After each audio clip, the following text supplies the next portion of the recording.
एक आदमी ऐसे पूरे बस्ती वाले को परेशान करता था, पूरा बस्ती वाला उससे परेशान था, सबको सताता था, सबके पीछे उंगली करता था।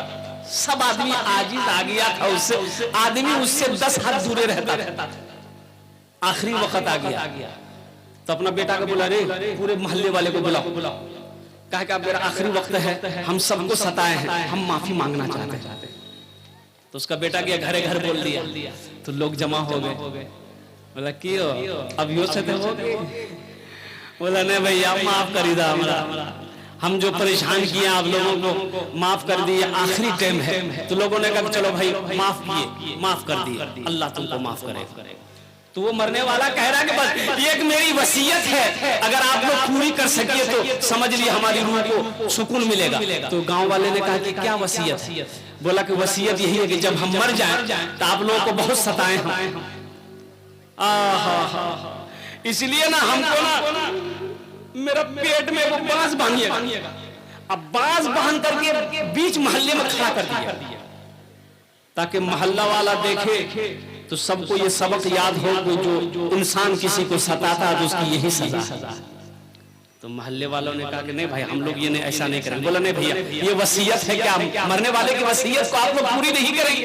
बोला अच्छा ठीक है। मर गया, 4-5 आदमी आगे बढ़ा, बोला मरने वाला वसीयत कर गया है, चलो इसमें क्या है, बांस बांध देके खड़ा कर देंगे, कुछ देर के बाद खुल ले। पूरे बदन में बहना बांस, अब बांस बांध के उसको खड़ा कर। अब बगले में था थाना, कोई जाके खबर कर दिया, पुलिस की गाड़ी आई, देखा, बोला ये कौन किया? तो बोला 4-5 आदमी वही किया।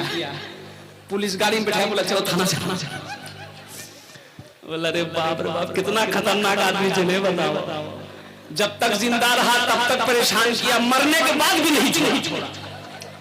जिसकी जिंदगी अच्छी होगी उसकी मौत अच्छी होगी, जिसकी जिंदगी बुरी होगी उसकी मौत भी बुरी होगी। इसलिए मेरे बच्चों, नौजवानों, अच्छी जिंदगी गुजारो और जिंदगी दुनिया में इस तरीके से रहो कि जब किसी से पहली मर्तबा मिलो वो दोबारा मिलने की तमन्ना करे।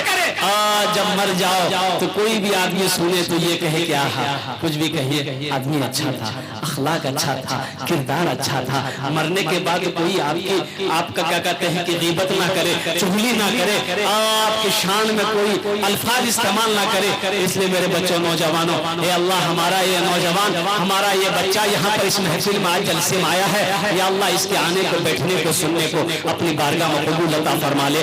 आमीन बोले अल्हम्दुलिल्लाह। मस्जिद का जलसा है, मस्जिद अल्लाह का घर है। इस धरती पर सबसे पहला अल्लाह का घर खाने काबा है। खाने काबा कहाँ है? मक्का में है। मक्का का पहला नाम क्या है? मक्का है। इन्ना अव्वल बैति वुदिअ लिन्नासि लल्लज़ी बेबक्कता मुबारकन व हुदल लिल आलमीन। मक्का का पहला नाम क्या है भाई? मक्का का पहला नाम क्या है? अभी ना बताया हम।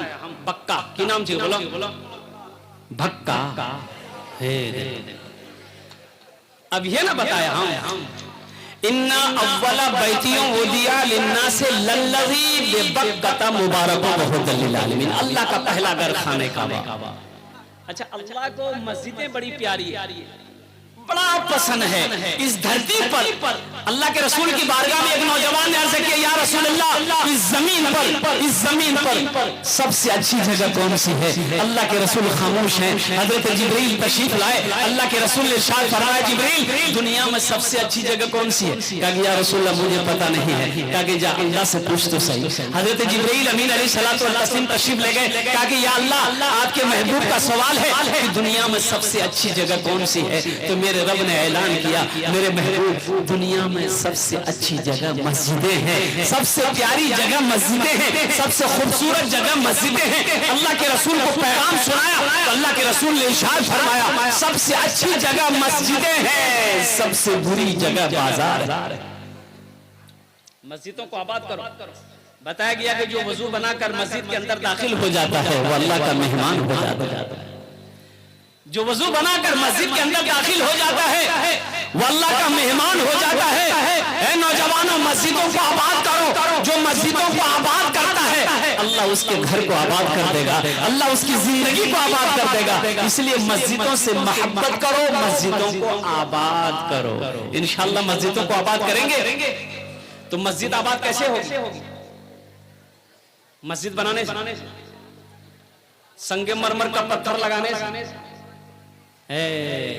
देखिए सबका एक पेट होता है, चिड़िया है उसका भी पेट है, मुर्गी है उसका भी पेट है, कुत्ता है उसका भी पेट है, आदमी है इसका भी पेट। भाई सबका पेट है कि नहीं?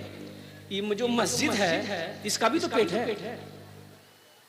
हमको भूख लगती है, हम रोटी खाते हैं, भूख लगती है भात खाते हैं, बिरयानी खाते हैं। मस्जिद को भूख लगती है, वो क्या खाए? नमाजी को खाए। भाई इसको खुराक क्या है? अरे बोलिए ना, उसकी खुराक क्या है? नमाजी है। मस्जिद का खुराक, मस्जिद की जो भूख, मस्जिद को जो भूख लगेगी उसकी खुराक नमाजी है। मस्जिद की अगर पेट नहीं भरे तो मस्जिद रोती है, वो मस्जिद रोती है। अल्लाह अकबर कबीरा। जब मस्जिद रोएगी वो मोहल्ला तरक्की नहीं करेगा, उस मोहल्ले के अंदर में कोई घर खुशहाल नहीं रहेगा, उस मोहल्ले के अंदर में खुशहाली नहीं आएगी, कयामत नहीं आएगी। मस्जिदों को आबाद कीजिए। एक मस्जिद में खटिया नहीं थी, वो खटिया जो जनाजा लेके जाते हैं क्या बोलते हैं? अरे बोलो ना, क्यों बोले? ताबूत। तो नौजवानों ने कहा कि भाई सब बस्ती में मस्जिद में ताबूत है, ये हमारे मोहल्ले में नहीं है, चलो चंदा कर, मस्जिद मीटिंग करवा तो मीटिंग करो, चंदा करके वो ताबूत खरीदेगा। चलो तो मीटिंग जो रखा तो कुछ बूढ़े लोग आए, तो बुढ़वा लोग, बुढ़वा तजर्बाकार था, वो बोले बाबू ताबूत मत लाओ, इसलिए कि ताबूत लाओगे ना वो खुराक ढूंढेगा, उसको खुराक कहां से दोगे? बोला नहीं ऐसी बात नहीं, ये वहम है भाई, खुराक काहे मांगेगा? और जिसकी मौत होगी मरेगा। नौजवान लोग नहीं माना, अररिया गया, वो ताबूत खरीद के लाया। अब 4 बजे ताबूत खरीद के लाया, इत्तेफाक का ये मगरिब बाजे वो बुढ़वा मर गया। बाप पूरे मोहल्ला में हरकम मच गया। बुढ़वा से बोल तो पहले ना मना कर रहे थे, ताबूत मत आना, वो खुराक ढूंढो। मस्जिदों को आबाद करो, अल्लाह का घर मस्जिद है। अच्छा मस्जिद में बड़ा सुकून है। अच्छा इतनी बड़ी मस्जिद बना लिया, नमाजी है ये नहीं, मस्जिद बन गई नमाजी है ये नहीं। अब बताइए भाई, बंदूक के लिए गोली जरूरी है कि नहीं? अरे बोलो भाई, बंदूक के लिए गोली जरूरी है। अब बंदूक हो और गोलियां ना, कोई फायदा है? तो मस्जिद बनाओ, तो मस्जिदों को आबाद भी करो। खुश नसीब है वो लोग जिसका पैसा मस्जिद में लग गया हो, जिसने मस्जिद बना दिया हो, तो उसका तो फिर क्या कहना, उसके तो यहाँ भी मजे हैं, जन्नत में तो महल बन गया, घर बन गया। वो अल्लाह जिसने पैदा किया, वो अल्लाह जिसने खेत का मालिक बनाया, जमीन का मालिक बनाया, वो अल्लाह जिसने सोना का मालिक बनाया, चांदी का मालिक बनाया, वो अल्लाह जिसने जिंदगी दिया है, ये उसी अल्लाह का घर है। वो अल्लाह जो हम जब जो चाहते हैं वो खिला देता है, वो अल्लाह जो हमें मीठी नींद सुलाता है, फिर मीठी नींद सुलाकर हमें अल्लाह जगाता है। हम जो चाहते हैं वो लिबास मेरा अल्लाह पहनाता है। उसी रब का, उसी अल्लाह का घर मस्जिद है, उसी अल्लाह का। ये अररिया जिला, ये अररिया ना जिला से हो कि सुपौल से? अररिया। मौलाना मंजूर नोमानी साहब 0 माइल वो बता रहे थे, अररिया जिला के अंदर में कौन सी गांव, नाम याद नहीं है भाई, मेरे भाई माफी चाहते हैं। वो बता रहे थे कि एक मस्जिद थी उस गांव के अंदर में, वो बहुत पुरानी मस्जिद, लेकिन जब भी देखे कि फूस फूस की मस्जिद है, टट्टी की दीवारें हैं, ऊपर में टीन है। 3-4 बीघा जमीन का मालिक, एक बेचारा बनिहार किस्म के, 4 बेटे का बाप। अब क्या दिमाग में आया, चारों बेटा को बिठाया, बोला कि बेटा ऐसा करो, एक मशवरा है। तो बेटों ने कहा कि अब्बा क्या मशवरा, बोलिए। तो बाप ने कहा कि बेटा देखो, हम जब से पैदा हुए ना ये मस्जिद को ऐसे ही हम देख रहे, कोई मस्जिद बनाने के लिए आगे बढ़ ही नहीं रहा, कोई चंदा देता भी नहीं। बेटा मेरे पास 4 बीघा जमीन है, अगर तुम लोग इजाजत दे दो 1 बीघा जमीन बेचकर हम मस्जिद बना दे। तो बेटों ने कहा कुर्बान जाइए। बेटों ने कहा कि अब्बा आप गार्जियन हैं, आप इस घर के मालिक हैं, हम लोग तो आपकी औलाद हैं, ये जमीन अभी आप ही की है, इसका मालिक आप ही हैं। अब्बा आप 1 बीघा क्या सारी जमीन बेचकर अल्लाह का घर बना दिए। हम लोगों को कोई परेशानी नहीं है। बाप ने कहा कि नहीं बेटा, हम सिर्फ 1 बीघा जमीन बेचेंगे और कुर्बान जाइए। बेटों ने इजाजत दे दी खुशी खुशी। वो अल्लाह का बंदा 1 बीघा जमीन बेचकर अल्लाह का घर बना दिया। गरीब आदमी था, उसकी ख्वाहिश थी कि कोई नहीं बना रहा, हम ही बना देते, जमीन रख के क्या करेंगे। 1 बीघा जमीन बेचकर अल्लाह का घर बना दिया। अब देखिए 6 महीने गुजरे, मस्जिद तो बना दिया, 6 महीना गुजरा। मौलाना फरमा रहे थे 6 महीना गुजरा, उसका 2 बेटा का वीजा आया, कोशिश कर रहा था सऊदी का, कुवैत का। 2 बेटा उसका विदेश चला गया। अब 2 बेटा गया, 6 महीना फिर गुजरा, तीसरे भाई को भी बुला लिया। 3 साल के अंदर में उसके 4 भीटा में पुख्ता का मकान अल्लाह ने बनवाया। 4 भीटे में अल्लाह ने पुख्ता का मकान बनाया। इमाम मंजूर साहब फरमा रहे थे कि अभी इस वक्त उस बस्ती के अंदर में उससे बड़ा पैसा वाला कोई नहीं। अल्लाह का वादा सच्चा वादा है, मन जा बिल हसनत फलहु अशरु अमसालिहा, कि जो मेरे रास्ते में 1 रुपए खर्च करेगा हम 1 के बदले 10 देंगे। अल्लाह से तिजारत करके देखिए, अल्लाह से सौदा करो ना, अल्लाह से तिजारत करो। मेरा अल्लाह अपने तिजारत में अल्लाह को शामिल करो, इंशाअल्लाह देखना वो तिजारत में घाटा नहीं होगा, वो तिजारत बढ़ता चला जाएगा, वो कारोबार बढ़ता चला जाएगा, दिन दुनिया रात अल्लाह उसमें बरकत अता फरमाता चला जाएगा। इसलिए अल्लाह से लो लगाओ। इमाम साहब तकरीर कर रहे थे मस्जिद में कि लोगों सुनो, वो मेरा अल्लाह खिलाता है, जो नहीं खाता मेरा अल्लाह उसको भी खिलाता है, मेरा अल्लाह सबको खिलाता है। एक नौजवान खड़ा हुआ, बोला मौलवी साहब को की बोल रहा हो तो अल्लाह सबको खिलाता है। हाँ अल्लाह सबको खिलाता है। बोला अच्छा अगर हम नहीं खाएंगे तो अल्लाह कैसे खिला देगा। बोला काहे नहीं खाएगा, फिर भी अल्लाह मेरा खिलाएगा, नहीं खाएगा फिर भी खिलाएगा। बोला देखे कैसे खिलाते हैं अल्लाह मेरा। वो खाना स्ट्राइक कर घर आया, बोला हम खाना नहीं खाएंगे। माँ परेशान हो गई कि मेरे लाल मेरे कलेजे का टुकड़ा, मेरा बेटा खाना खा ले दुबला हो जाएगा, कमजोर हो जाएगा। बेटा ने कहा कि नहीं अम्मी हम खाना नहीं खाएंगे तो नहीं खाएंगे, देखे मेरा अल्लाह कैसे खिलाता। अब वो 2-3 टाइम घर में हो गया, माँ परेशान हो गई। ये नौजवान सोचा घर में रहेंगे ना माँ परेशान करेगी, पास में जंगल था, जंगल चला गया कि जंगल में रहेंगे कोई परेशान नहीं करेगा। अब 10-12 डाकू जो है ना उसी जंगल के अंदर में डकैती का मशवरा करने के लिए आया। तो इसकी माँ परेशान हो गई, थाल में खाना सजा कर जंगल चली गई। ए मेरे बेटा खा ले। बेटा ने कहा कि खाना रख दे अम्मी, तू घर चला जा, हम खाना नहीं खाएंगे।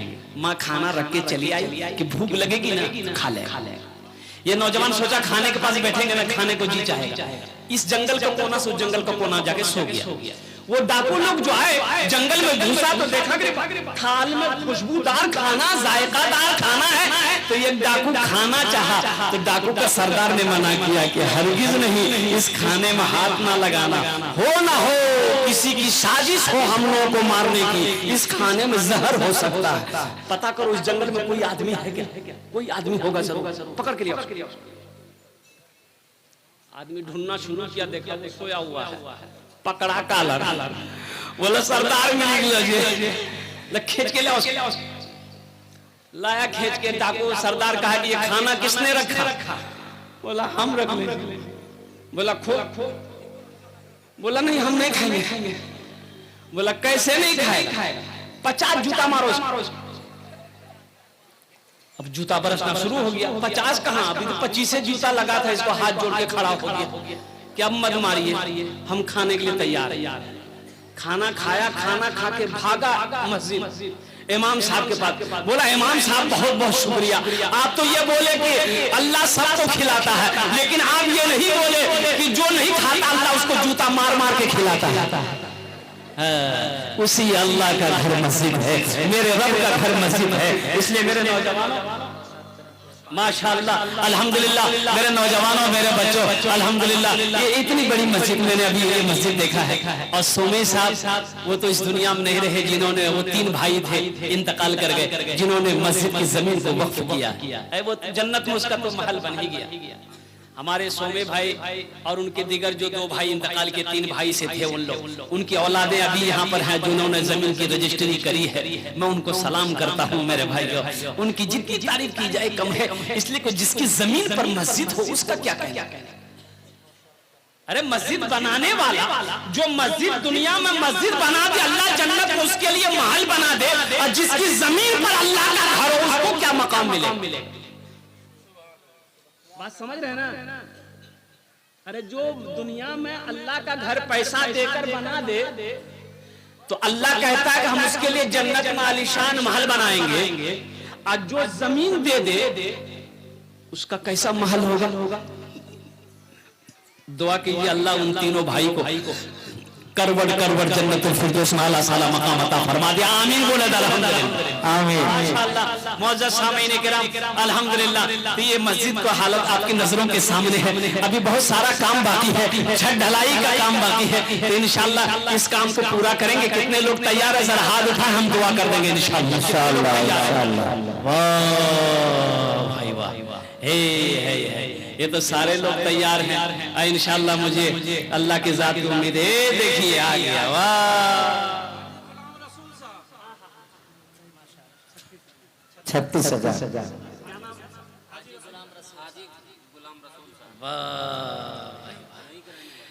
नारे तकबीर, अल्लाहु अकबर। ऐसे नहीं, मिस कॉल की तरह नारा मत लगाइए,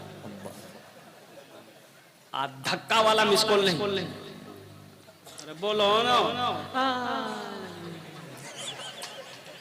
मोमिन जब नारा लगाता है तो नारा ऐसा हो कि पहले आसमान के फरिश्ते झूम जाएं। और बुजुर्गों ने कहा है कि जो हाथ इस्लाम के लिए उठता है, किसके लिए उठता है? एक आदमी इस्लाम नाम का अभी वो जलसा में आया ही था, तो हजरत तकरीर कर रहे थे, एक जुमला आ गया कि अभी भी इस्लाम कितना पीछे है। वो सुन लिया, बोला मौलवी साहब राकिरम जाने क्या हम नाम हो जाने जो। वो बेचारा वहां पीछे में नहीं बैठा के बीच में बैठ गया। फिर कुछ देर के बाद हजरत जुमला बोले कि अभी भी इस्लाम पीछे है। वो बीच से उठ के आगे माके बैठ गए। लास्ट में हजरत बोले कि लोगों अभी भी इस्लाम पीछे। वो खड़ा हो गया, बोला हजरत को, बोला अब कहाँ आपका मुंह में बैठेंगे हम।